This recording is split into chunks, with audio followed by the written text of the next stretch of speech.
சபை சபை சபை அப்படின்னா என்ன கேள்வியோட கூட நம்ம ஆரம்பிக்கலாம். சபை அப்படின்னா என்னன்னு நினைக்கிறீங்க? சபை அப்படின்னா என்ன? இதுதான் சபை என்றால் என்ன. நமக்கு தெரிந்த வகையில் சபை அப்படின்னு சொல்லக்கூடிய புதிய ஏற்பாட்டின் மொழி, அதாவது கிரேக்க மொழியில, நம்மளுடைய வேதாகமம் பழைய ஏற்பாட்டு எபிரேய மொழியிலையும் புதிய ஏற்பாட்டு கிரேக்க மொழியிலும் எழுதப்பட்டது. இந்த கிரேக்க மொழியில சபை அப்படின்னு சொன்னா எக்லீசியா அப்படின்னு சொல்லுவாங்க. அதற்கு கால்ட் அவுட் அப்படின்னு, பிரித்து எடுக்கப்பட்டவர்கள் அல்லது அழைக்கப்பட்டவர்கள் அல்லது நீதிமான்களின் அல்லது ரட்சிக்கப்பட்டவர்களின் கூடுகை அப்படிங்கிறது அர்த்தம். சபை அப்படின்னா என்ன அர்த்தம்? கால்ட் அவுட், இல்லைன்னா அழைக்கப்பட்டவர்கள், பிரித்தெடுக்கப்பட்டவர்கள், அழைக்கப்பட்டவர்கள். அங்க ஒரு இடத்துல இருந்து உங்களுக்கு ஒரு அழைப்பு வந்ததுனால நீங்க வந்தீங்க, அதனால அழைக்கப்பட்டவர்கள். ஒரு காரியத்திலிருந்து தேவன் உங்களை தனியாக செப்பரேட் பண்ணதுனால பிரித்து எடுக்கப்பட்டவர்கள். ஓகேவா? இதை மாதிரி பிரித்து எடுக்கப்பட்ட ரட்சிக்கப்பட்டோருடைய ஒரு கூட்டம் இருக்குமானால் அதையும் சபை என்று சொல்லுவாங்க. இது புதிய ஏற்பாட்டில் சொல்லக்கூடிய சபை, கிரேக்க மொழியின் அடிப்படையில் சொல்லக்கூடிய காரியம். ஆனா எபிரேய மொழியில இந்த சபைக்கு இன்னொரு வார்த்தை உண்டு. எபிரேய வார்த்தை அதாத், ADATH, அதாத். அப்படி அதாத் அப்படின்னா எபிரேய மொழியில அதாத் அப்படின்னா சபைன்னு அர்த்தம், ஒரு காங்கிரிகேஷன் அர்த்தம். ஏன்னா ஒரு காங்கிரிகேஷன், ஓகேவா, ஒரு ரட்சிக்கப்பட்டவர்களின் கூடுகை தான் அதுவும். ஓகேவா? அதுவும் கூடுகை. ஆனா அது கிரேக்கத்துல அப்படி சொன்னாங்க, இது எபிரேய வார்த்தையில சொன்னாங்க. ஆனா இந்த எபிரேய வார்த்தையில சபைன்னு சொல்லக்கூடிய இந்த வார்த்தைக்கு நீங்க உபயோகப்படுத்த வேண்டும் அப்படின்னு சொன்னா அடிப்படையாக 3 காரியம் இருக்கணும். அடிப்படையாக 3 காரியம் இருக்கணும். இருந்தா தான் இந்த அதாத் அப்படின்னு சொல்லுவாங்க. ஒன்று, அப்பாயிண்டட் டைம், குறிக்கப்பட்ட நேரம் இருக்கணும். குறிக்கப்பட்ட நேரம் இருக்கணும். 2, குறிக்கப்பட்ட காலம் இருக்கணும். 3, இடம் இருக்கணும். 3 காரியம். இப்போ இந்த 3 காரியம் நம்மளுடைய கூட்டத்துக்கு இருக்கா? குறிக்கப்பட்ட நேரம் இருக்கா? 2:30 4:30 குறிக்கப்பட்ட நேரம் இருக்கு. சரி, குறிக்கப்பட்ட காலம் இருக்கா? வெள்ளிக்கிழமை தோறும். சோ குறிக்கப்பட்ட காலம் இருக்கு. 3, இடம் இருக்கா? எம்மாவுஸ் ஹால் C2 அப்படின்னு நம்ம சொல்றோம். அப்படின்னா இது என்னதான்? சபை. இது சபை. அப்ப சபை அப்படின்னு சொல்லி இந்த 3 காரியத்தை கொடுத்து சொல்லும்போது இதுல இந்த 2வது காரியம் இருக்கு பாத்தீங்களா, காலம் இடம். இதுல பெருசா மாற்றமே வராது. காலம் இடம் மாற்றமே வராது. எப்படி பார்த்தாலும் வெள்ளிக்கிழமை 2:30 வரலைன்னா 4:30 வந்து நிற்பீங்க. சரிதானா? ஸோ வெள்ளிக்கிழமை வந்துடுவீங்க, மாற்றம் இருக்காது. எங்க தான் வருவீங்க? இந்த காலுக்கு தான் வருவீங்க. அப்போ இந்த காலத்திலையும் இந்த இடத்துலையும் மாற்றம் இருக்கு. அப்ப எதுல மாற்றம் இருக்கும்? டைம்ல தான் மாற்றம். அப்பனா இந்த டைம்ல ஆன் டைம்க்கு என்ன செய்யப்படணும்? வரணும். இதை தான் வேதம் சொல்லுது, ஆன் டைம்க்கு வரணும். இந்த ஆன் டைம்க்கு நம்ம வாரம் பார்த்தீங்களா, இதுதான் தேவனுக்கு செலுத்தக்கூடிய கணம். இது தேவனுக்கு செலுத்தக்கூடிய ஒரு கணம் சொல்லி நம்ம பார்க்கிறோம். பழைய ஏற்பாட்டின் காலத்துல கூடாரம் இருக்கும், ஆசரிப்பு கூடாரம் இருக்கும். எல்லாரும் இப்போ என்ன செய்யப்பட வேண்டும்? பலி செலுத்தணும். பலி செலுத்துறதுக்காக எக்காலம் ஊதப்படும். எக்காலம் ஊதின உடனே அதனோட அடிப்படையில தான் இன்னைக்கும் நம்ம ஊர்ல CSA கோயிலெல்லாம் இயங்குதுன்னு நான் நினைக்கிறேன். எக்காலம் ஊதின உடனே எல்லாரும் என்ன செஞ்சிருவாங்க? ஆயத்தப்பட்டு கிளம்ப ஆரம்பிச்சிருவாங்க. 2வது எக்காலம் ஊதும் பொழுது எல்லாரும் எங்க இருப்பாங்க? அந்த பாளையத்தை விட்டு கூடாரத்தில் எடுப்பாங்க. 3வது எக்காலம் ஊதியாச்சு அப்படின்னு சொன்னா அங்க பலி ஆரம்பிச்சாச்சுன்னு அர்த்தம். இப்போ இத வேதாகமம் என்ன சொல்லுது அப்படின்னா, இவங்களுக்கு மேகம் போல இருந்தாராம். நான் யோசித்தேன், இந்த பாலைவனம் மாதிரி இருக்குது, பாலைவனத்தில் நாங்கள்லாம் இந்த கோத்திரம் சொல்லி ஒரு கூட்டமாக நிற்கும். இதில் ஒரு கோத்திரம் இல்லை, அதில் ஒரு 2 பேர், நான் ஒரு 10 நிமிஷம் லேட்டாக வரேன்னு சொன்னால் மேகம் நிற்குமா நிற்காதா, கடந்து போயிருமா போகாதான்னு ஒரு யோசனை. அப்படின்னா என்ன அர்த்தம்? தேவனுடைய பிரசனம் கடந்து போயிடும். நீங்கள் என்ன செய்யப்படணும், குறிக்கப்பட்ட நேரத்தில் ஆலயத்துக்கு வந்து நீங்கள் தேவனை துதிப்பதும் ஆராதிப்பதும் தான் நாம் தேவனுக்கு செலுத்தக்கூடிய கனம். நீங்க நினைக்கலாம் 5 நிமிஷம் சாதாரண நானேன்ட்டு, ஆனா இந்த 5 நிமிஷம் அவருக்கு சாதாரண நேரம் அல்ல, பிரதான நேரம். ஹல்லேலூயா. எல்லா அண்ட சராசரங்களையும் படைத்தவர் இங்க வந்து யாருக்காக வெயிட் பண்ணிடக்கூடாது? உங்களுக்காகவும் எனக்காக அவர் வெயிட் பண்ணிடக்கூடாது. நம்ம தான் என்ன செய்யணும், வந்து நின்று அவருக்காக வெயிட் பண்ணோம். அதுக்கு பேர் தான் கனம். அதுக்கு பேர் தான் கனம். நம்ம வந்து இன்னைக்கு கர்த்தர் ராஜா நம்ம வீட்டுக்கு வாரார் அப்படின்ட்டா என்ன செய்வீங்க? என்ன செய்வீங்க? அவர் வர்றது 3 மணின்னு சொன்னாலும் காலையில 3 மணிலேருந்து என்ன செய்வீங்க? நீங்க காலையில 3 மணிலேருந்து என்ன செய்வீங்க? ரெடி ஆகிட்டு எல்லாம் செஞ்சு முடிச்சாலும் கடைசியா இல்லையா தூசி இருக்கிற மாதிரி இருக்கு, தட்டு உதறு. அப்போ கனம் கொடுக்குறீங்கல்ல, மனுஷனுக்கு செலுத்தப்படுறது நான் கனம்னு சொல்ல மாட்டேன், மரியாதை. ஓகேவா? ஆனா மனுஷனுக்கே நீங்க இதை செலுத்துறீங்க அப்படின்னு சொன்னா ஆண்டவருக்கு நீங்க எப்படி செலுத்த வேண்டும்? ஆனா இஸ்ரவேல் ஜனங்கள் அவ்வளவு பயபக்தியா எக்காலம் ஊதியாச்சு அப்படின்னா ஆன் டைம்ல என்ன செஞ்சாங்களா, ஆசாரிப்பு கூடாரத்துல வந்து பலியிட ஆரம்பிச்சாங்களாம். ஆனா இப்படி பலியிடுறாங்கல்ல ஆன் டைம்ல, அதுக்கும் லேட்டா வர்ற நமக்கும் என்ன வித்தியாசம் அப்படின்னு யோசிக்கும் போது தான் தெரிஞ்சது. ஷூ ராக்கை திறக்கும் போது ஷூவா இருந்துச்சு, இது 10வது ஷூ, இது பிஞ்ச ஷூன்ட்டு. ஆனா அவங்க வனாந்தரத்துல இவங்க ஆன் டைம்க்கு தேவனை தொழுது கொண்டனால அவங்களோட வனாந்தர யாத்திரை முழுவதுமாக போட்டிருந்த செருப்பு என்ன செய்யப்படலையா, தேயலை, குட்டே ஆகலை. அப்படின்னா யோசித்து பாருங்க, மனுஷன் வளர வளர அந்த செருப்பம் இன்ச் பை இன்ச் என்ன செஞ்சிருக்கணும், வளர்ந்துருக்கணும். பாருங்க, தேவன் வந்து தாம் பிள்ளைங்க வெயில நடக்கக்கூடாதுன்னு மேலே ஒரு பெரிய அம்பர்லா மாதிரி ஒரு மேகத்தை கொடுத்து கீழே அந்த சூடு தெரிஞ்சிடக்கூடாதுன்னு சொல்லி அந்த செருப்பையும் இன்ச் பை இன்ச் என்ன செய்யறாரா, கொடுக்குறாரு. சரி, இதை தான் கொடுத்தாரு. சட்டை எல்லாம் என்ன செஞ்சிருப்பாங்க? இவங்க 40 வருஷம் ஒரு குழந்தை பிறந்துச்சுன்னா அந்த குழந்தைய வந்து அங்கே முடியும் போது அதுக்கு 40 வயசாயிருக்கும். அப்போ நான் பிறந்த குழந்தைக்கு நிச்சயம் ட்ரெஸ் எடுத்து வச்சுருப்பாங்களான்னு தெரியல எனக்கு. அப்படியே எடுத்து வச்சுருந்தாங்கன்னா அந்த காலத்தில் பிரசவம், ஒரு பிரசவத்தில் 3 பேர் 4 பேர் பிறந்துட்டாங்கன்னா அப்போ 3 பேர் ட்ரெஸ்ஸு 4 பேர் ட்ரெஸ் எடுத்து வச்சுருந்துருப்பாங்களா? தெரியல நமக்கு. ஆனால் அதுக்கு ட்ரெஸ்ஸையும் தேவன் கொடுத்து அதுக்கு உண்டான ஏற்பாடுகள் தேவைகளை சந்தித்து அந்த ட்ரெஸ் அவங்க அங்கே போகிற வரைக்கும் செருப்பு மட்டுமல்ல, ட்ரெஸ்ஸு பகலில் இரவில் அவர் உணவு கொடுத்து, தண்ணீர் இல்லைன்னு சொல்லும்போது தண்ணீரை கொடுத்து இவ்வளவு ஆசீர்வதித்து இருந்தாலும் அவங்க முதுகை காட்டி போனதுக்கு அப்புறமா அவர் சொல்றாரு, நீ என்னை தேடி வா, உன்னை நான் துளிர்க்க பண்ணுவேன்கிறார். அல்லேலூயா. ஏயா இப்படி பண்ணாருன்னு கேட்டா, ஆன் டைம்ல சபைக்கு போனாங்க. எத்தனை பேருக்கு இது புரியுது?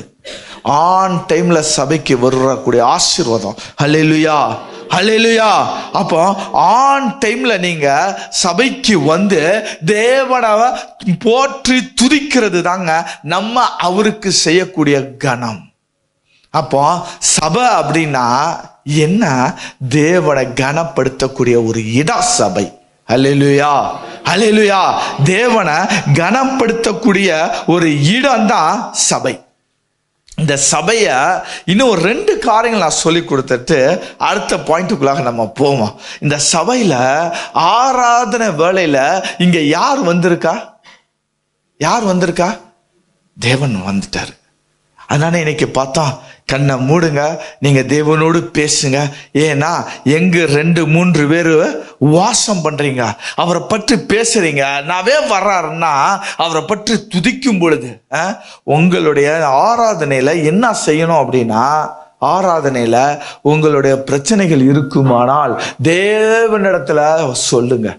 தேவன் நீங்க சொல்லக்கூடிய பிரச்சனைக்கு தீர்வை அந்த பாடல் வரி உங்களுக்கு சொல்லி கொடுக்கும். நீங்க அதை எத்தனை பேர் உணர்ந்து இருக்கிறீங்கன்னு எனக்கு தெரியல.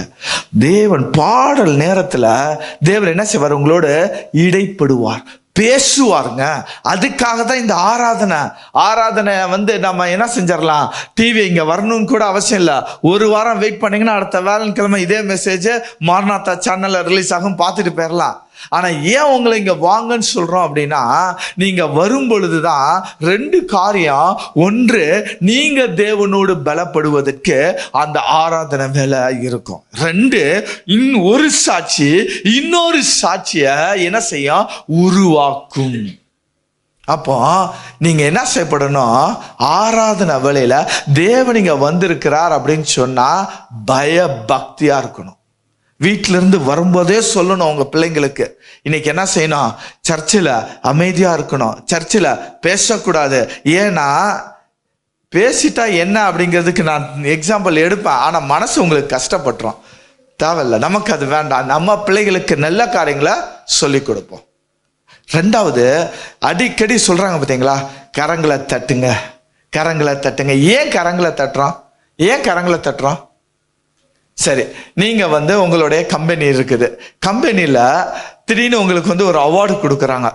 அவார்டு கொடுக்கும் பொழுது எல்லாரும் என்ன செய்றாங்க, கரம் தட்டுறாங்களா? அப்போ ஏதோ ஒரு அப்ரிசியேஷன் கிடைக்கும் பொழுது ஆட்டோமேட்டிக்காக உங்க கை தட்டு. தேவன் நமக்கு தினம் அப்ரிசியேஷன் கொடுத்துட்டு இருக்கிறாங்க, நிமிஷத்துக்கு நிமிஷம் அப்ரிசியேஷன் கொடுத்துட்டே இருக்கிறாரு.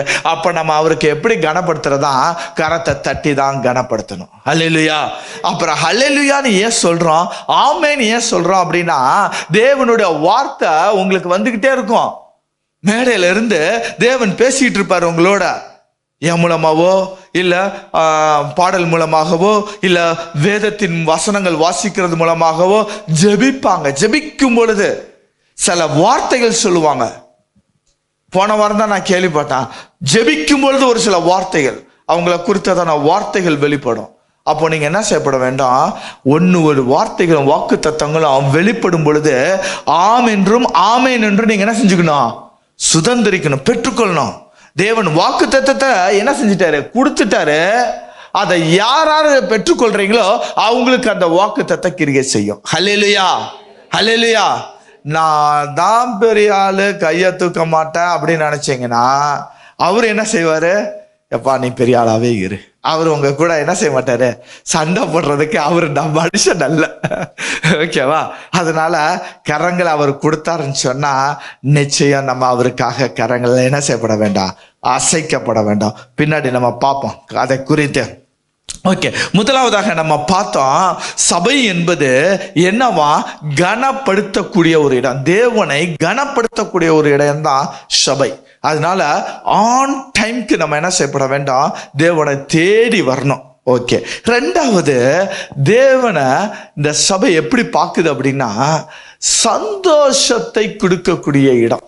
எப்படி அப்படின்னா, நமக்கு இல்லை, நமக்கு சந்தோஷத்தை இல்லை, தேவனுக்கு சந்தோஷத்தை கொடுக்கக்கூடிய இடங்க சபை.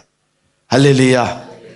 ஏன் நான் இதை சொல்றேன் அப்படின்னு சொன்னா, ஒரு 2 வாரங்களுக்கு முன்பதாக, 2-3 வாரம் கூட சொல்ல முடியாது, மாதம் நம்ம ஒரு டாபிக் பார்த்தோம், முத்திரை மோதிரம்னு ஒரு டாபிக் பார்த்தோம். யாரு முத்திரை மோதிரமா வைப்பேன்னு சொன்னாரு?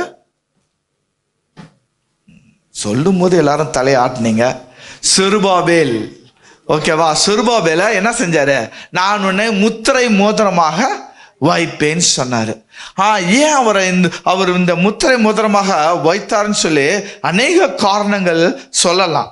அதுல ஒரு காரணம், இன்றைக்கு நமக்கு தெரிந்து கொள்ளக்கூடிய காரணம் என்ன அப்படின்னா, இந்த செருபாபேல் யார் அப்படின்னா, யூதா கோத்திரத்தை சார்ந்தவர் செருபாபேல். இவரு அடிமைகளாக சிறைப்பிடிக்கப்பட்டவர் திருப்பி சிறைப்பிடிப்புல இருந்து திருப்பி வந்தாரு. வந்த உடனே இவர் ஒரு தலைவர் அப்படின்னு சொல்லலாம், அல்லது ராஜா பரம்பரை. அப்போ அரசாங்கம் இல்லை, ஏன்னா அவங்க சிறைப்பிடிக்கப்பட்டு திருப்பி வரும் பொழுது அப்போ ஆர்கனைசேஷன்ஸ் என்ன செய்யல, நம்ம பொலிட்டிக்கல் சார்ட்ஸ் எல்லாம் ஒன்றும் வரல. அதனால அவர் ஒரு தலைவராக இருந்தார். அவருக்கு கீழே எவ்வளவு வேலைக்காரங்க இருந்திருப்பாங்க? அவரோட தலைமையில தாங்க ஆலயமே கட்டப்படுது. அப்படின்னா சாதாரண ஆட்கள், வேலை செய்கிற ஆட்கள் எல்லாரும் இருந்திருப்பாங்கல்ல. ஆனா இந்த செருபாபேல பார்க்கும் பொழுது தேவன் பார்க்கிறாரா, செருபாபேல பார்க்கும் பொழுது செருபாபேலு அவ்வளவு தலைவனா இருந்தாலும் அவரோட கையில ஒரு தூக்கு நூல் இருந்துச்சான். தூக்கு நூலை பார்த்த உடனே தேவனுக்கு ரொம்ப சந்தோஷமாயிருச்சான். ஏன் தெரியுமா? வாசிப்போம். சகரியானுடைய புஸ்தகம் 4வது அதிகாரம் 10வது வசனம். அவருடைய கரத்துல இருக்கக்கூடிய தூக்கு நூலை பார்ப்போம். வாசிங்க சத்தமா.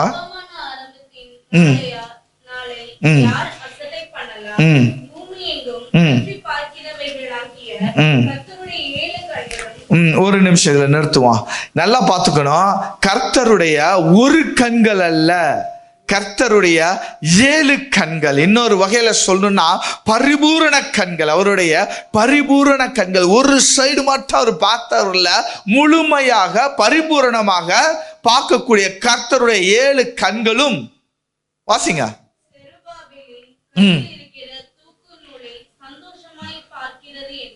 சும்மானு பாக்குதா? அவரே சந்தோஷப்படுறாரா. என்னது? தேவன் சந்தோஷப்படுறாரு. வேதாகமத்துல இத மாதிரி இன்னொரு வசனங்கள் யாராவது எடுத்து காட்ட முடியுமா? கிடையாது. இன்ன வரைக்கும் நான் பார்த்தது இல்லை. அவரே சந்தோஷப்படுற அளவுக்கு செருபாபேல் என்ன செஞ்சாரா, கையில தூக்கு நூலை எடுத்து வச்சிருந்தாரா. எதுக்குங்க தூக்கு நூல் எடுத்து வச்சிருந்தாரு? தூக்கு நூல் சிவில் இன்ஜினியர்ஸ் தூக்கு நூல் என்னது? தூக்கு நூல் எதுக்கு யூஸ் பண்ணுவாங்க? மெஷர் பண்றதுக்காக தூக்கு நூல் பிடிச்சிருப்பாங்க. அப்பனா பாருங்க, ஒரு தலைவனா இருந்தாலும் எனக்கு தூக்கு நூல் எனக்கு தலைவர் பதவி வேண்டாம், எனக்கு தூக்கு நூல் போதும். ஏன்னா தேவனுடைய ஆலயம் கட்டுவதற்கு நான் தேவனுடைய சபையில ஒரு வேலை செய்யக்கூடியவனாக நான் இருக்கணும். அல்லேலூயா. அப்படின்னா என்ன அர்த்தம்? சபையில தேவன் சந்தோஷப்படணும்னா நீங்களும் நான் என்ன செய்யணுமா? சபையில வேலை செய்யணும். சபையில வேலை செய்யணும். சபை காரியங்களில் நீங்க வேலை செஞ்சீங்கன்னா தான் தேவன் என்ன செய்வாரா? சந்தோஷப்படுவார். தேவன் சந்தோஷப்படுவார். அதுக்கு தான் சொல்றது ஊழியத்துல இணைந்து கொள்ளுங்கள்னு சொல்றது. ஆசீர்வாதம் எங்களை ஆசீர்வதிக்கிறதுக்கு இல்ல, தேவன் உங்களை ஆசீர்வதிக்கிறதுக்கு. நீங்க தேவனுக்காக எது செய்தாலும் சரி, ஆலயத்துக்காக சபைக்காக நீங்க ஒரு சேரை எடுத்து போட்டாலும் சரி, தேவனுடைய கண்கள் எப்படி பார்க்குமா? சந்தோஷமா பார்க்கும். சந்தோஷமா பார்க்கும். நான் சாட்சி சொல்ல முடியும். நான் இன்ஜினியர் அல்ல, நான் இன்ஜினியர் டிகிரி முடிக்கல, ஓகேவா? நான் ஆர்ட்ஸ் அண்ட் சயின்ஸ், நான் பிஏ முடிக்கல. ஆனாலும் தேவன் என்ன இன்ஜினியரா வச்சு அதுக்கு மேல மேனேஜராகவே வச்சுட்டாரு. ஏன் தெரியுமா? அப்பலேருந்து இப்போ வரைக்கும் நான் இருந்த நாட்களும் சரி இப்பவும் சரி, சேரு சர்ச்சுக்கு நான் தான் போடணும். ஹல்லேலூயா, ஹல்லேலூயா. அப்போ ஆரம்பிச்ச ஆசீர்வாதம் தேவன் இன்னமும் என்ன செய்றாரு? சந்தோஷமா தான் என்ன ஆசீர்வச்சிட்டு வர்றாரு. 2:30 மணி சபைக்கு 1:30 மணிக்கு இங்க வந்துடணும். அதுக்கு மேல வந்தா என் மனசு ரொம்ப வருத்தப்பட, ஐயோ நம்ம இன்னைக்கு லேட்டா போயிட்டோமேன்ட்டு 1:30 மணிக்கே வந்து சேர் எல்லாம் எடுத்து போட்டு எல்லாம் அரேஞ்ச்மெண்ட் பண்றதுல தான் தேவன் சந்தோஷப்படுறாரு. அல்லேலூயா. அப்போ சபை அப்படிங்கிறது தேவனை சந்தோஷப்படுத்தக்கூடிய ஒரு இடமா இருக்கணும் சபை. அல்லேலூயா. நான் சபைன்னு எதை சொல்றேன்? கட்டடத்தை சொல்றேனா? இல்ல, சபை யாரு? நான் தாங்க சபை. நம்ம தான், இங்க இருக்கிற ஒவ்வொருவரும் தான் சபை. தேவன் என்ன சொல்றாரு? நீங்க தான் ஆலயமா இருக்கிறீங்க, நான் உங்களுக்குள்ளதான் நான் வாசம் பண்றேன். கையால் கட்டப்பட்ட ஆசரிப்பு கூடாரத்துல அப்பப்ப வந்துகிட்டு போன அந்த காலம் அல்ல, உங்களோடு அனுதினமா சதா காலையில உங்களோடு நான் வாசம் பண்ணும்படியாக தேவன் உங்களை என்ன செய்தாரா? ஆலயமாக ஏற்படுத்தினார். அதுக்கு பேர் தான் மிஷ்கான். அதுக்கு பேர் தான் மிஷ்கான். மிஷ்கான்னா தேவன் நித்திய நித்தியமாக சதா காலமா எனக்குள்ள வாசம் பண்ணுகிறார். அல்லேலூயா. அப்போ நம்ம தேவனை சந்தோஷப்படுத்தணும் அப்படின்னா, சந்தோஷப்படுத்தணும்னா நம்ம என்ன செய்யணும்? ஏதாவது ஒண்ணு சபைக்கு செஞ்சுக்கிட்டே இருக்கணும். அதனால தான் நான் சொன்னேன், சபைக்காக செஞ்ச ஒவ்வொருத்தரும் அவரு எப்படி இருந்தாருன்னு எனக்கு தெரியும், இவர் எப்படி இருந்தாருன்னு தெரியும். எல்லாரும் இன்னைக்கு தேவன் ஆசீர்வச்சிருக்கிறாங்க அப்படின்னு சொன்னா சும்மா இல்ல, கடவுளுக்காக அவங்க செஞ்சாங்க. ஏதாகிலும் சரி, தேவன் சந்தோஷப்படாம கோபப்பட்டா என்ன நடக்கணும்? ஒரு சின்ன எக்ஸாம்பிள் பார்ப்போமா? நம்ம இந்த பைபிள் காலேஜ் ஸ்டூடெண்ட்ஸுக்கு நான் போன வாரங்களில் தான் அதை சொன்னேன். நான் இந்த மோசேயோட சகோதரன் ஆரோன் கூட மிரியாம், இவங்க 3 பேரும் என்ன செஞ்சாங்க அப்படின்னு சொன்னா வீட்டில் சண்டை போட்டு இருந்தாங்க. என்ன சண்டை? தேவன் உன்னோடு தான், மோசையோடு மட்டும்தான் பேசுவாரா அப்படின்னு சொல்லி வீட்டில் சண்டை போட்டு இருந்தாங்க. தேவன் என்ன செஞ்சாரு? வீட்டில் சண்டை போட்ட உடனே அவரு நீங்க அங்க வாங்க, எங்க ஆசரிப்பு கூடாரத்துக்கு வாங்கன்னாரு. இவங்க எல்லாரும் ஆசரிப்பு கூடாரத்துக்கு போனா ஆசரிப்பு கூடாரத்துல தேவன் மேகம் போல அல்ல, மேக தூணாய் இறங்கினார். எப்படி இறங்கினாரா? மேக தூணாய் இறங்கினார். எங்க இதை நீங்க பார்க்க முடியும்? என்னாகம 12 பார்க்கலாம். மேக தூணாய் இறங்கினார். இறங்கி ஒன்னும் அவர் செய்யல, அவர் ஒண்ணுமே செய்யல.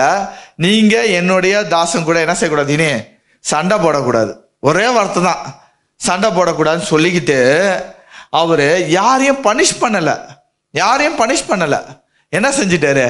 சொல்லிக்கிட்டு இவர் போல கோபத்துடன், வசனம் தெளிவா இருக்கும், கோபத்துடன் என்ன செஞ்சிட்டாரா? கடந்து போனார். அவர் கோபத்துடன் கடந்து போனதுக்கே மிரியாமுக்கு என்ன வந்துருச்சு? வெண்குஷ்டம் வந்துருச்சு. 12வது வசனத்தை வாசிப்போம். என்னாகுமா? 12:10.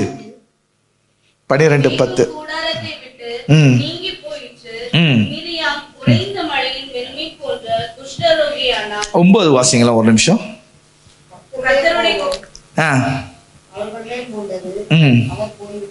அவர் போய்விட்டார். அவ்வளவுதான். அவங்க மேல இவருக்கு கோவம் வந்துச்சு. இவரு வெண்குஷ்டம் வரணும் அப்படின்னு கட்டளையிட்டாரா? இல்ல, கோவம் வந்துச்சு, அவர் போல போயிட்டாரு.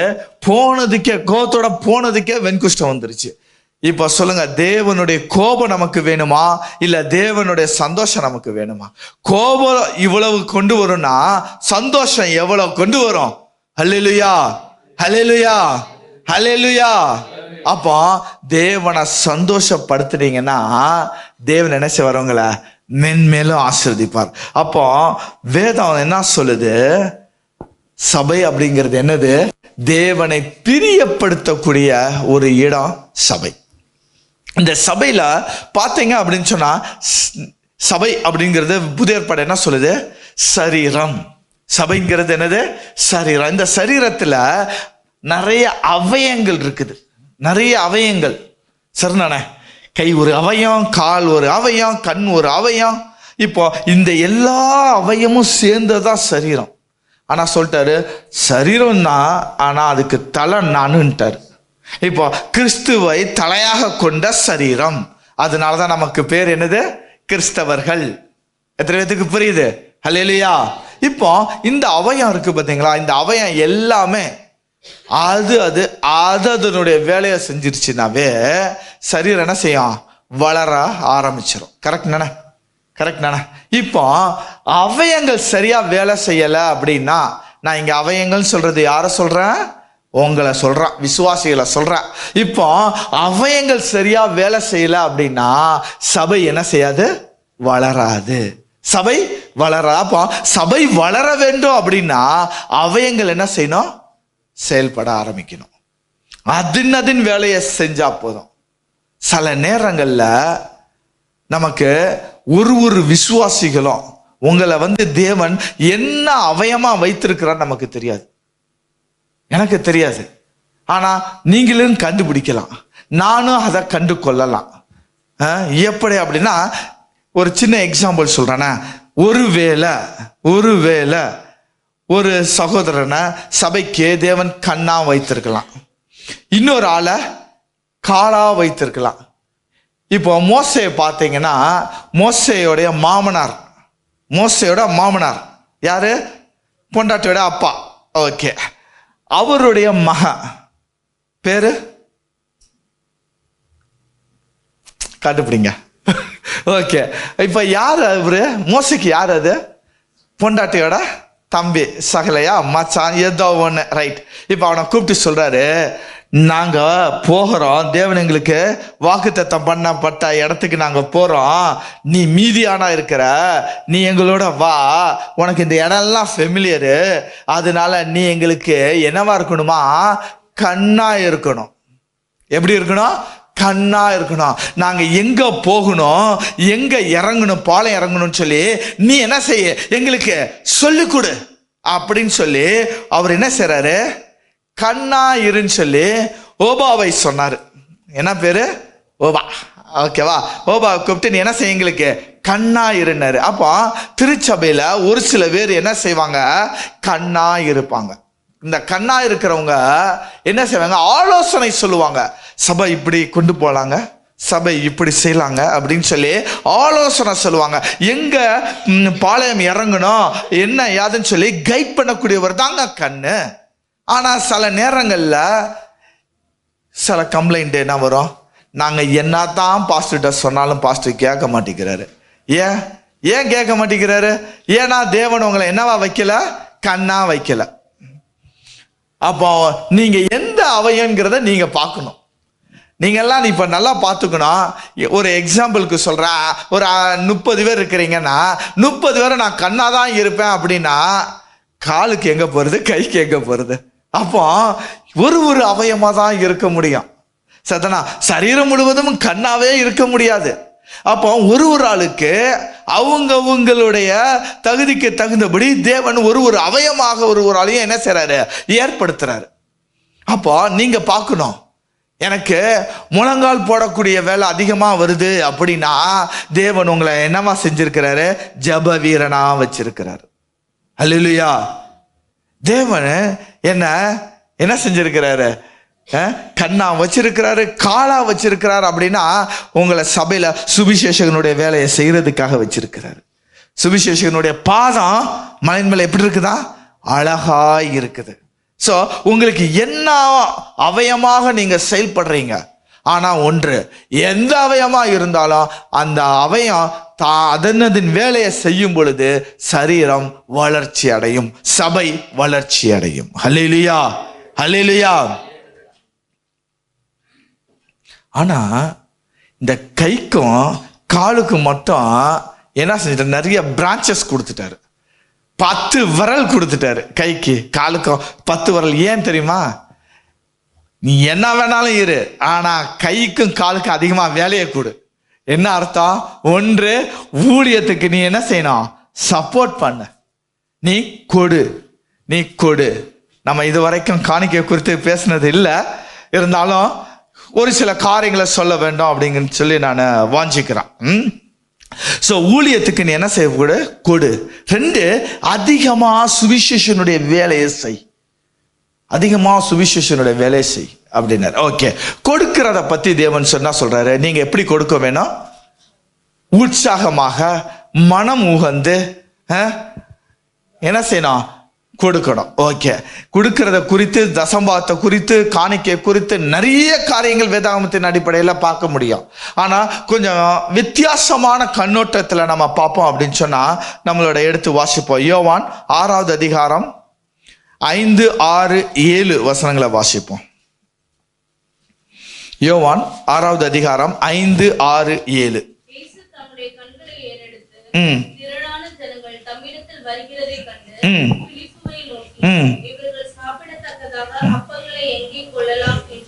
போதும். என்ன கேட்கிறார் 5வது வசனத்துல?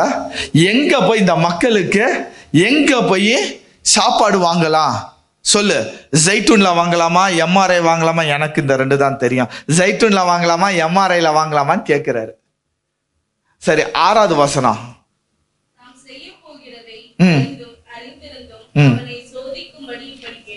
இங்க 6வது வசனத்தை என்ன சொல்றாரு? சோதிக்கும்படி இப்படி கேட்டார். என்ன சோதனை தெரியல. ஓகே, அடுத்த வசனம் 7.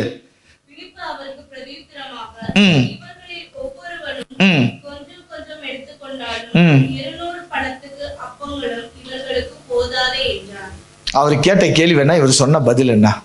நிறைய தடவை நம்மளும் இப்படிதான் ஏறோம். கேட்ட கேள்விக்கு சம்பந்தம் இல்லாம ஒரு பதில். அவர் என்ன கேட்டாரு? என்ன கேள்வி கேட்டாரு? எங்க சாப்பாடு கிடைக்கும்? இவர் என்ன சொல்றாரு? இந்த கூட்டத்தெல்லாம் பார்க்கும் பொழுது 200 பணத்துக்கு நம்ம வாங்கினா கூட இவங்க எல்லாத்துக்கும் நம்ம கொடுக்க முடியாதுன்னு சொல்றாரு.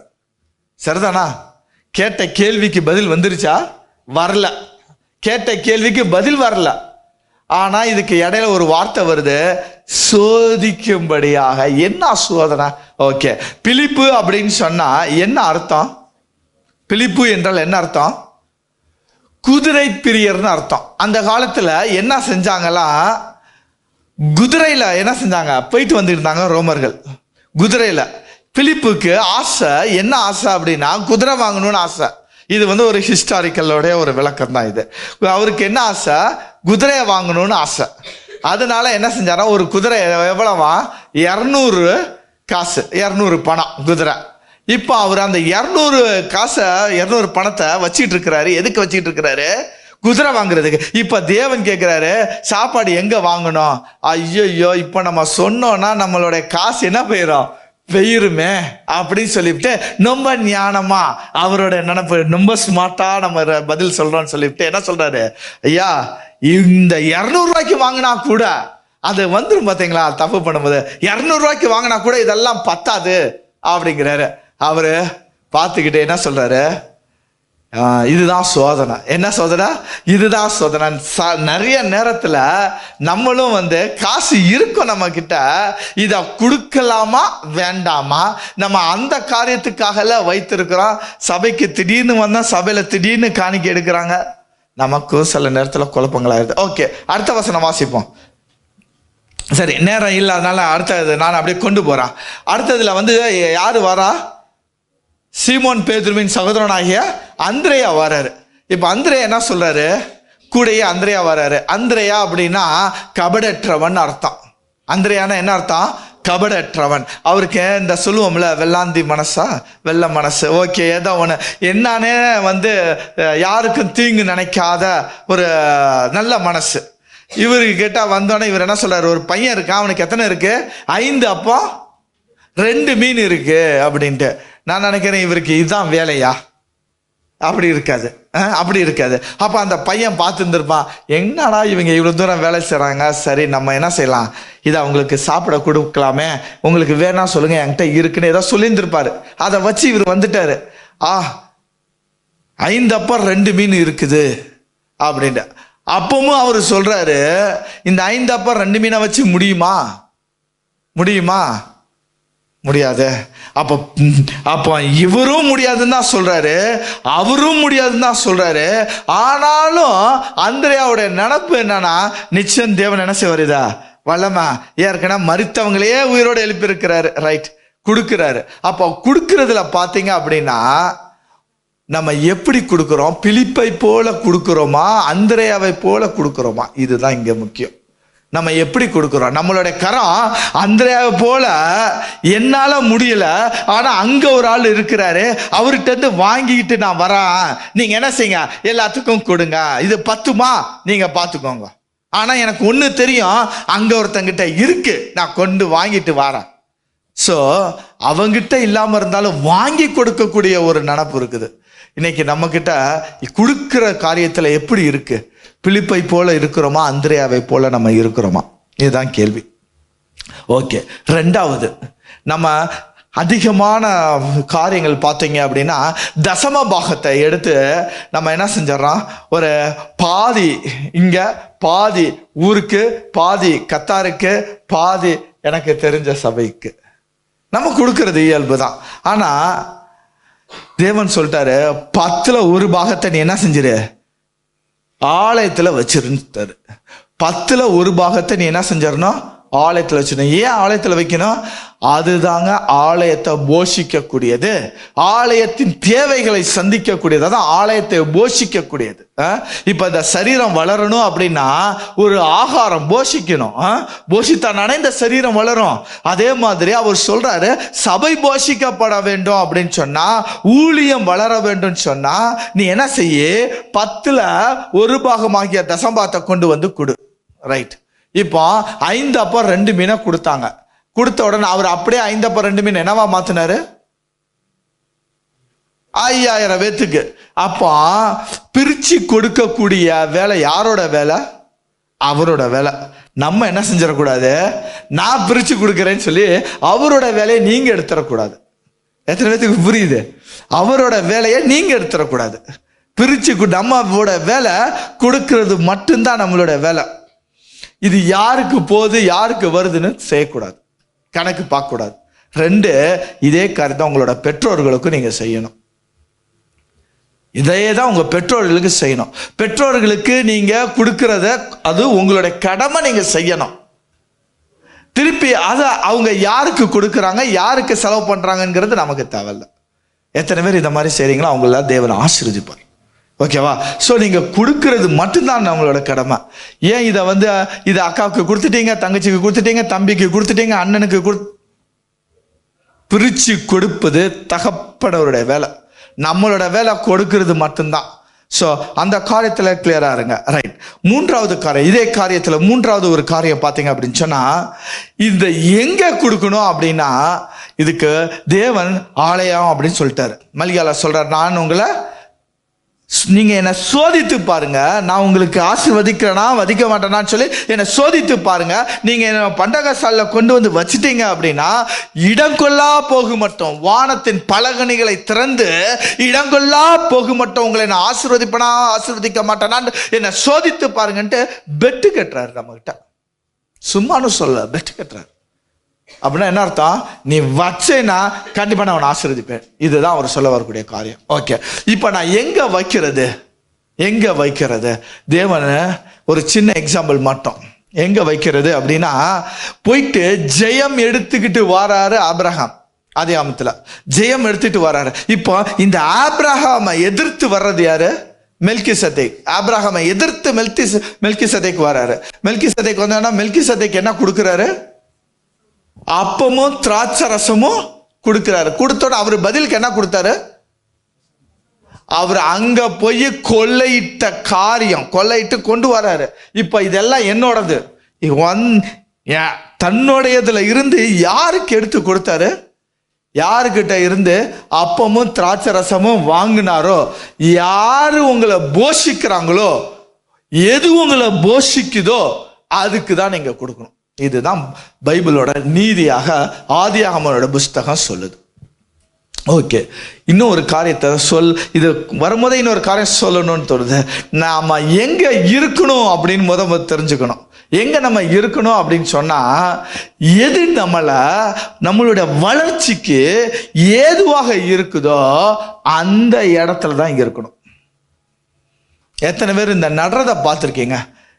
ஒரு இடத்துல போட்டுருவாங்க, போட்டதுக்கு அப்புறம் அதை எடுத்து இன்னொரு இடத்துல நட்டு வைப்பாங்க. ஏன்னா இங்க நட்டு வச்சாதான் அது வளர்ந்து வேரூன்றி வளர்ந்து கனி கொடுக்கும். அப்போ நீங்க சபைகள்ல இருக்கிறீங்க அப்படின்னு சொன்னா நீங்க என்ன செய்யப்பட வேண்டும்? பலன் அடைய வேண்டும், கனி கொடுக்க வேண்டும், ஆசீர்வாதத்தை பெற்றுக்கொள்ள வேண்டும், வளர்ச்சியில் முதிர வேண்டும். நான் வளர்ச்சியே இல்லை அப்படின்னா தயவு செய்து என்ன செஞ்சிடக்கூடாது? மறுபடியும் அந்த சபைக்கு வராதீர்கள். இந்த சபையிலிருந்து நான் நன்மை எதுவும் எடுக்கல, எனக்கு எந்த ஒரு வளர்ச்சி இல்லை அப்படின்னு சொன்னா நீங்க என்ன செய்ய தேவையில்லை? சபைக்கு வரணும்னு அவசியம் இல்லை. ஏன் அப்படின்னா சபை உங்களை என்ன செய்யுது? உங்களை வளர வைக்கணும். சபை என்பது உங்களோட வளர்ச்சிக்கு. இப்போ நீங்க இருக்கிறீங்க, நான் பார்க்குறேன், எனக்கு இங்க குமார் பிரதர் ஏத்தாப்புல இருக்கனால சொல்றேன், வேற எதுவும் அர்த்தம் இல்லை. பிரதர்கிட்ட கேட்குறேன், பிரதர் பையன் எப்படி இருக்கிறாப்ல? பையன் நல்லா வளர்ந்துட்டான், நீங்க பார்த்ததோட வளர்ந்துட்டான். எத்தனாவது படிக்கிறான்? நீங்க பார்த்தீங்கல்ல யூகேஜி, அதே யூகேஜி தான் இன்னும் படிச்சுட்டு இருக்கான் அப்படின்னு சொன்னா எப்படி இருக்கும்? பையன் வளர்ந்துட்டான், எத்தனாவது படிக்கிறான்? அது நீங்க பார்த்த அதே 10 வருஷத்துக்கு முன்னாடி பார்த்தீங்கல்ல, அதே யூகேஜி படிச்சுக்கிட்டே இருக்கிறாப்லன்னா நல்லா இருக்குமா? அப்போ வளரணும் அப்படின்னா வளரக்கூடிய இடத்துல நீங்க இருக்கணும். அது இல்ல, ப்ரோக்ரஸ் இல்லை அப்படின்னா சபையில நீங்க எங்கேயோ ஒரு இடத்துல மிஸ்டேக்ல இருக்கிறீங்க, தவறான இடத்துல இருக்கிறீங்க, அல்லது நீங்க தவறு செஞ்சுக்கிட்டு இருக்கிறீங்க. இதுல 2ல ஏதோ ஒண்ணு என்ன செய்யணும்? சரி பண்ணணும். இல்லை அப்படின்னு சொன்னா புரோஜனம் இல்லை. ஓகே, அப்போ நம்ம 2வதாக நம்ம பார்த்தோம், சபை என்பது தேவனை சந்தோஷப்படுத்தக்கூடியது. சபை முதலாவது என்ன பார்த்தோம்? சபை என்பது கனப்படுத்தக்கூடியது. 2வது தேவனை சந்தோஷப்படுத்தக்கூடியது. 3வது ஒரு காரியம், மத்தேயு 28வது அதிகாரம் 19, 20வது வசனங்களை நீங்க வாசித்தீர்கள்னு சொன்னா வசனம் சொல்லுது, அவர்கள் பிதா குமாரன் பரிசுத்தாவிய நாமத்தினாலே அவர்களுக்கு ஞானஸ்தானம் கொடுத்து என்ன செஞ்சாச்சு? இப்போ ஞானஸ்தானம். ஏன் இங்க ஞானஸ்தானத்தை குறித்து பேசப்பட்டிருக்குன்னா, பின்னாடி நீங்க வாசிப்பீங்க, ஞானஸ்தானம் பெற்றவர்கள் சபையில் அனுதினமாக சேர்த்து கொள்ளப்பட்டார்கள். அப்போ ஞானஸ்தானம் எடுத்து சபையில சேர்றவங்க. ஓகேவா? இப்போ ஞானஸ்தானம் எடுத்தாச்சு. எடுத்ததுக்கு அப்புறம் வசனம், அடுத்த வசனம் சொல்லுது, நான் உங்களுக்கு கட்டளையிட்ட யாவும் அவர்கள் கை கொள்ளும்படி அவர்களுக்கு எப்படி உபதேசம் பண்ணணுமா? கை கொள்ளும்படி உபதேசம் பண்ணுங்க. அப்பனா என்ன அர்த்தம்? நீங்க சபையில இருக்கிறீங்க அப்படின்னு சொன்னா 3வதாக நீங்க உங்களுடைய போதகருக்கு கீழே என்ன செய்யப்பட வேண்டாம்? கற்றுக்கொள்ள வேண்டும். நீங்கள் போதகருக்கு கீழே போதிக்கப்பட வேண்டும் அர்த்தம். நீங்க என்ன செய்யப்பட வேண்டாம்? போதிக்கப்பட வேண்டும். ஒருவேளை நாங்க போதிக்கப்படலை அப்படின்னா நீங்க இருக்கிற இடம் சரியில்லைன்னு அர்த்தம். ஒன்று தப்பு உங்க மேலேயா இருக்கும், இல்லைன்னா என் மேலேயா இருக்கும். புரியுது நானே? ஹல்லேலூயா. ரொம்ப சீரியஸா போயிருச்சோ? ஹல்லேலூயா. அப்போ ஆனா சத்தியம் அப்படிதான் இருக்குது. நீங்க போதகருக்கு கீழே போதிக்கப்பட வேண்டும். உபதேசத்தை நீங்க என்ன செய்யப்பட வேண்டாம்? கேட்க வேண்டும். உபதேசத்தை கேட்கணும். நீங்க என்ன செய்யணும்? எது சரி எது தவறுன்னு சொல்லி உபதேசத்தை கேட்கணும். இந்த உபதேசத்தை நீங்க கேட்கலன்னு சொன்னா நீங்க என்ன செய்ய முடியாது? வளர முடியாது.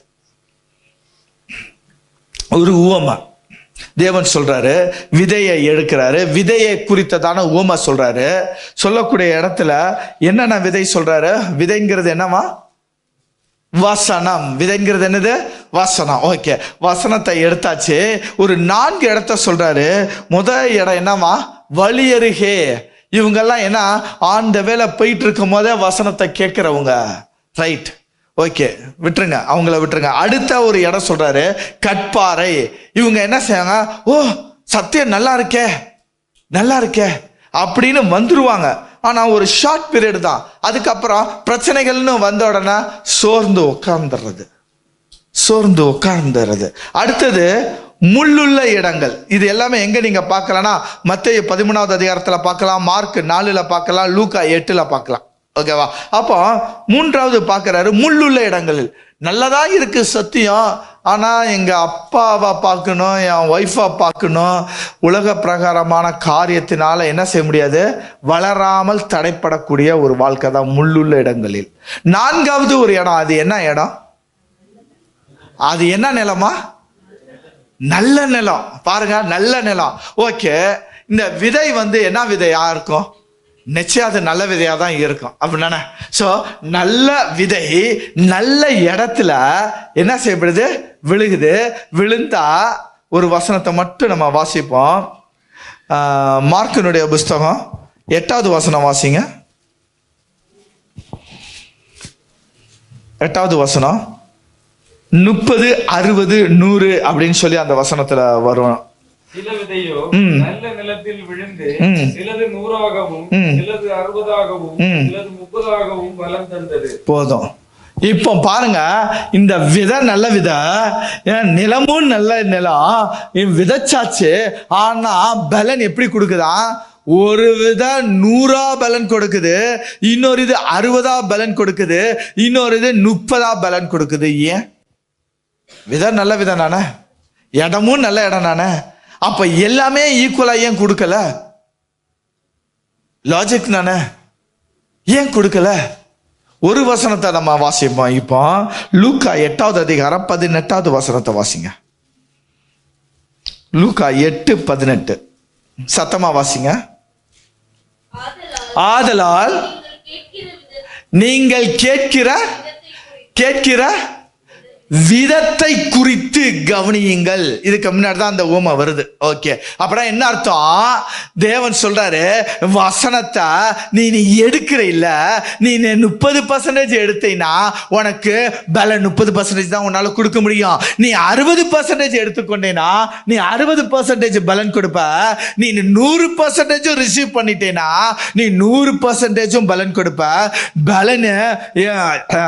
பலன் ஈல்டு எப்படி கிடைக்கும் அப்படின்னா, எப்படி நீ எடுத்துக்கொள்றியோ அப்படி கிடைக்கும். எத்தனை பேத்துக்கு புரியுது? கரங்களை தட்டுவோமா? ஹல்லேலூயா. அப்போ தேவன் சொல்றாரு, தேவனுடைய வார்த்தை சபையில போதிக்கப்படும் பொழுது நீங்க அந்த போதனை எடுத்துக்கொள்வதற்காக வந்திருக்கிறீங்க. ஆனா நீங்க 30% தான் ரிசீவ் பண்றீங்கன்னா நீங்க பலன் எப்படி இருக்குமா? எவ்வளவு பர்சன்டேஜ் தான் நீங்க கொடுப்பீங்களா? பலன் கொடுப்பீங்களா? 30% தான் கொடுப்பீங்க.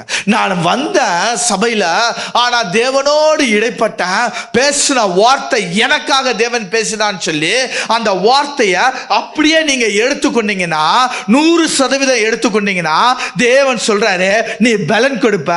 எப்படி பலன் கொடுப்ப? 100% பலன் கொடுப்ப. அதனால தான் 18வது வசனம் சொல்லுது, ஆதலால் நீங்க கேட்கிற விதம். ஹல்லேலூயா. எப்படி கேட்குறீங்க? அதுக்கு தான் உங்களை உற்சாகப்படுத்துறதுக்காகத்தான் என்ன செய்றாங்க? ஆமென், ஹல்லேலூயா. ஏன்? ஐயோ, ஆசீர்வாதத்தை விட்டுறாதீங்க, ஆசீர்வாதத்தை விட்டுறாதீங்க, பிடிங்க. நீங்க உங்களோட ஆசீர்வாதத்திற்காக தான் இங்க முன்னாடி நிற்கிறவங்க போராடுறாங்க. ஆசாரியன் யார்? யார் ஆசாரியன்? ஜனத்துக்காக தேவனோடு போராடுகிறவன் ஆசாரியன். அப்போ நல்ல நிலத்தில் விதைத்த விதை போல நீங்க என்ன செய்யப்பட வேண்டும்? கொடுக்கணும். பலன் கொடுக்கல அப்படின்னு சொன்னா வேஸ்ட். ஓகே, இன்னும் ஒரு சில காரியங்கள் இருக்குது. நேரமும் ஆயிருச்சு. ஒரு சில காரியங்கள் வேகமாக நான் சொல்லிக்கொண்டு நான் போக விரும்புகிறேன். மூன்றாவது நம்ம என்ன பார்த்தோம்? முதலாவது பார்த்தோம், சபை என்பது கனப்படுத்தக்கூடிய, தேவனை கனப்படுத்தக்கூடியது. இரண்டாவது பார்த்தோம், சபை என்பது தேவனை சந்தோஷப்படுத்தக்கூடியது. சபை என்பது ஆசீர்வாதத்தை நீங்கள் பெற்றுக்கொள்ளக்கூடிய ஒரு இடம் சபை. அடுத்தது, சபை எப்படி இருக்கணும்னா, சபை என்பது வளர்ச்சி அடையணும். அதுதான், வளர்ச்சி அடையலைன்னா அது சபை இல்லை. இப்போ ஒரு சில காரியங்களை குறித்து நம்ம பார்ப்போம். நியாயாதிபதிகள் வாசிக்க வேண்டாம். நியாயாதிபதிகள் 8:4 வாசித்தீங்கன்னா ரொம்ப டயர்டாயிடுறாங்க. யாரு? கிதியோனுடைய ஆட்கள் ரொம்ப டயர்டாயிடுறாங்க. ஆனாலும் அவங்க என்ன செய்யல, டயர்டானதுக்கு அப்புறமும் சோர்ந்து அப்படியே உட்காந்துடல. வசனம் சொல்லுது, கிதியோன் யோர்தானுக்கு வந்தபோது அவனுக்கு என்ன செய்தாங்களா? விடாய்த்திருந்தும் சத்துருவை பின்தொடர்ந்தார்கள். அப்படின்னா என்ன அர்த்தம்? என்னத்தான் நான் டயர்டா இருந்தாலும், என்னத்தான் நான் தளர்ந்தாலும் நான் என்ன செய்யக்கூடாது? தளர்ந்துடக்கூடாது. போராடக்கூடிய ஆவிதான் கிதியோனின் ஆவி. அப்ப சபை வளரணும், நீங்க ஆவிக்குரிய வளர்ச்சி அடையணும்னா கிதியோனின் ஆவி உங்களிடத்துல என்ன செய்யப்பட வேண்டாம்? இருக்கணும். இரண்டாவதாக, நீங்க நலாகமம் புஸ்தகத்தை நலாகம் வேண்டாம், நீங்க 2 சாமுவேல் 5:6 எடுத்தீங்கன்னா அங்க 2 பேர் என்ன செய்வாங்களா? தடை பண்றத பார்க்க முடியும். ஒருத்தன் குருடன், இன்னொருத்தன் சப்பானி. யாருங்க இந்த குருடனும் சப்பானியும்? இவனுக்கு திருச்சபையில என்ன வேலை அப்படின்னு கேட்டீங்கன்னா, இது மாதிரியான விசுவாசிகள் இருப்பாங்க திருச்சபையில. எதுக்கு தெரியுமா? அவங்களுக்கு தேவ தரிசனமும் கிடையாது. அதான் குருடர்கள். தேவ தரிசனம் கிடையாது. ரெண்டாவது, செயலற்ற விசுவாசிகள். எந்த ஒரு செயலும் செய்யாம சும்மானு சப்பானியா இருக்கக்கூடிய விசுவாசி. இவங்கெல்லாம் இருந்தா என்ன செய்யப்படாது? வாழ்க்கை முன்னேறாது, ஆசீர்வாதமா இருக்காது. தேவன் சொல்றாரு, உங்களுடைய வாழ்க்கை இந்த சபை எப்படி இருக்கு? நீ இன்னும் குருடனா இருக்கிறியா அல்லது சப்பானியா இருக்கிறியா? இருப்பாயானால் நீ என்ன செய்யப்பட வேண்டும்?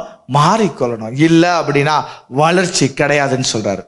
ஒரே ஒரு வசனத்தை வாசிக்கணும். இந்த வசனத்தை வாசித்தே தீரணும். அப்போஸ்தலர் 2வது அதிகாரம் 46, 47 வசனத்தை வாசித்து நம்ம முடிப்போம். எல்லாரும் எழுந்திருப்போம். எல்லாரும் எழுந்திருந்து இந்த வசனத்தை நம்ம வாசித்து நம்ம இதை முடிப்போம். அப்போஸ்தலருடைய புஸ்தகம் 2வது அதிகாரம் 46 சத்தமா வாசிங்க யாராவது ஒருவர்.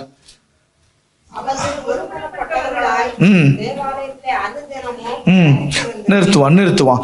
அவர்கள் ஒருமனப்பட்டவர்களாய் தேவாலயத்தில் அனுதினம் தரித்திருந்தார்கள். அப்படின்னா என்ன அர்த்தம்? எல்லாரும் தேவாலயத்தில் ரெகுலரா எப்பொழுதும், அதுதானே அர்த்தம். அப்போ நான் நைட் ஆனாலும் அங்கதான் இருக்கிறேன், காலையில் ஆனாலும் அங்கதான் இருக்கிறேன் அப்படின்னா அது தேவாலயம் இல்லை, அது வீடு.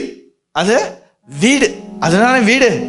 ஏன்னா எப்பொழுதுமே நான் அங்கதான் இருக்கிறேன். வசனம் அப்படின்னா சொல்லுது, தேவாலயத்திலே அனுதினமும் தரித்திருந்தார்கள். அப்படின்னா அவங்க வீடு மாதிரி தேவாலயத்தை என்ன செஞ்சாங்க? பார்த்தாங்க, வீடு மாதிரி பார்த்தாங்க. அடுத்த வசனம் சொல்லுது, வீடுகள் தோறும் அப்பம் பிட்டார்கள். அப்படின்னா என்ன அர்த்தம்? சபை மாதிரியே வீட்டை பார்த்தாங்க.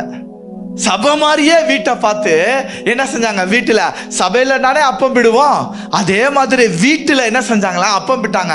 என்ன சொல்ல வரோம் அப்படின்னு சொன்னா, நீ வளர வேண்டும்னா ஃபர்ஸ்ட் ஆஃப் ஆல் வீடு சபையா மாறணும், சபை வீடா மாறணும். சபை வீடா மாறல, வீடு சபையா மாறலைன்னா உனக்கு ஆசீர்வாத வளர்ச்சி இல்லைன்னு அர்த்தம். ஹல்லேலூயா, ஹல்லேலூயா. அப்போ நான் வளர்ச்சி அடையணும்னா இந்த வீடு சபையா மாறணும், சபையா மாறணும், சபையெல்லாம் வீடா மாறணும். அப்படி மாறுமானால் நிச்சயமாக தேவன் என்ன செய்வாரு? ஆசீர்வதிப்பாரு. தேவன் சொல்றாரு, சபையே சபையே எழும்பி பிரகாசி, சபையே எழும்பி பிரகாசி, விழித்துக்கொள், வேரூன்றினில் உன்னை நான் துளிர்க்க செய்வேன்னு ஏசாயா சொல்றாரு. அப்படிப்பட்ட ஆசீர்வாதங்களால் சபையை தேவன் ஆசீர்வதிப்பார்.